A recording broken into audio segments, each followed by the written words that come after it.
नमस्कार साथीहरू, court marriage, दर्ता विवाह र विवाह दर्तामा यी दुईवटा कार्यहरूमा के भिन्नताहरू हुन्छ?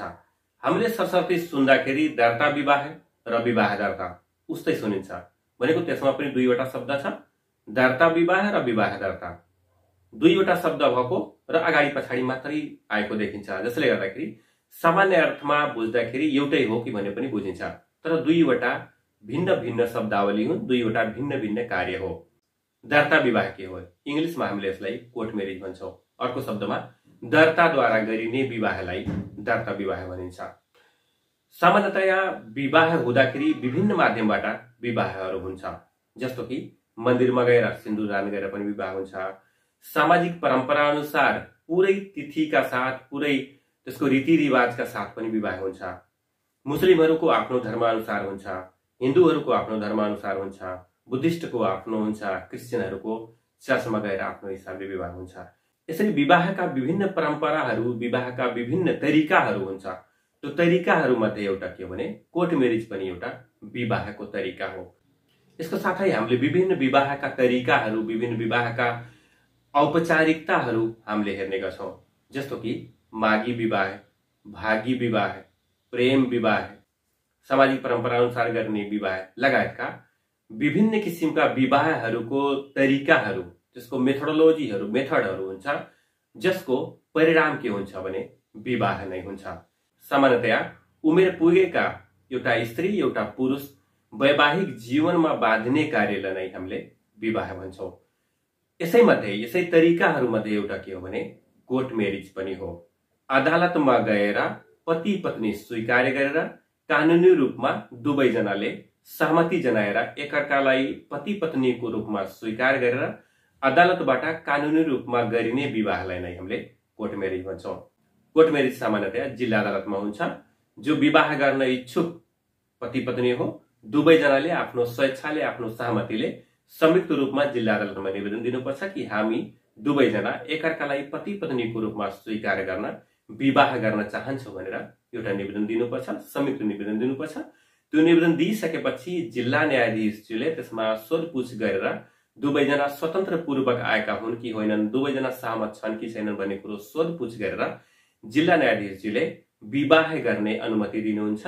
यसरी दर्ता विवाहको लागि जिल्ला न्यायाधीशले सहमति दिइसकेपछि जिल्ला अदालतको श्रेष्ठदारजीले एउटा विवाह दर्ताको प्रमाणपत्र दिनुहुन्छ, जसलाई अदालती विवाह भनिन्छ। त्यसलाई दर्ताद्वारा गरिने विवाह भनिन्छ, त्यसलाई नै कोर्ट मेरिज भन्ने गरिन्छ। अब विवाह दर्ता के हो भनेपछि मानिसको जीवनमा विभिन्न घटनाहरू घटेको हुन्छ, जस्तो कि जन्म भयो, मृत्यु भयो, बसाइसराई, सम्बन्ध विच्छेद। यी के हुन् भने घटनाहरू हुन्। यी घटनाहरूको के गर्नुपर्छ भने राज्यको निकायमा रजिस्टर्ड गर्नुपर्ने हुन्छ, दर्ता गर्नुपर्ने हुन्छ। सामान्यतया नेपालमा घटना दर्ताको कार्य गर्नको लागि एउटा पञ्जिका अधिकारी तोकिएको हुन्छ, जुन कि स्थानीय तहको वडा कार्यालयमा रहेका हुन्छन्। वडा कार्यालयको कुनै एउटा कर्मचारी अथवा वडा सचिवलाई नै पञ्जिका अधिकारीको रूपमा तोकिएको हुन्छ। त्यो पञ्जिका अधिकारीले के गर्नुहुन्छ भने यी घटनाहरूको दर्ता गर्ने कार्य गर्नुहुन्छ। ती घटनाहरूको दर्ता मध्ये एउटा के हो भने विवाह दर्ता पनि एउटा घटना दर्ता हो, जुन कि विवाह दर्ता अनिवार्य रूपमा गर्नु नै पर्ने हुन्छ। जस्तो कि जन्म दर्ता हुन्छ, त्यसै गरी नै विवाह दर्ता नै कम्पल्सरी हुन्छ। तपाईको विवाह दर्ता गरिसकेपछि मात्रै त्यसले विवाह भएको हो भन्ने कुरो मान्छ। कानूनले पनि विवाह दर्ता भइसकेपछि मात्रै त्यसले औपचारिकता पाउँछ। कुनै विवाहित जोडीको जुनसुकै तरिकाबाट, जुनसुकै मेथोडोलोजीबाट, जुनसुकै परम्पराबाट विवाह भएको भए पनि तपाईले अन्ततः के गर्नुपर्ने हुन्छ भने स्थानीय तहको वडा कार्यालयमा गएर विवाह दर्ताको कार्य गर्नुपर्ने हुन्छ। सामान्यतया पति पत्नी दुवैजना गएर विवाह दर्ताको लागि निवेदन दिनुपर्छ र त्यो विवाह दर्ताको निवेदन दिइसकेपछि स्थानीय तहले नै स्थानीय तहको वडा कार्यालयले एउटा के गर्छ भने प्रमाणपत्र दिन्छ। त्यो नै आधिकारिक र औपचारिक विवाह भएको मानिन्छ। त्यही विवाह दर्ताको प्रमाणपत्र पेश गरिसकेपछि जुनसुकै ठाउँमा त्यो पति पत्नी हो भन्ने कुरो कानूनले, राज्यले स्वीकार गर्छ। यसरी हामीले भिन्नता हेर्दाखेरि दर्ता विवाह के हो भने विवाहको एउटा औपचारिकता पूरा गर्ने तरिका अथवा माध्यम मात्रै हो। जस्तो कि तपाईले मन्दिरमा गएर सिन्दूरदान गरे पनि त्यही कुरो हो, सामाजिक परम्परा अनुसार गर्ने विवाह पनि त्यही कुरो हो, त्यो वैवाहिक जोडी यदि मुस्लिम, क्रिस्चियन अथवा अन्य कुनै धर्मावलम्बी भएर त्यो आफ्नो धार्मिक परम्परा अनुसार विवाह गरेको छ भने त्यो एउटा वैवाहिक औपचारिकता पूरा गर्ने कार्य मात्रै हो। दर्ताद्वारा गरिने विवाह पनि अन्ततः के गर्नुपर्ने हुन्छ भने वडा कार्यालयमा गएर विवाह दर्ता गर्नै पर्ने हुन्छ। विवाह दर्ता यसरी औपचारिक हो र कम्पल्सरी कार्य हो, त्यसको कुनै पनि अप्सन छैन।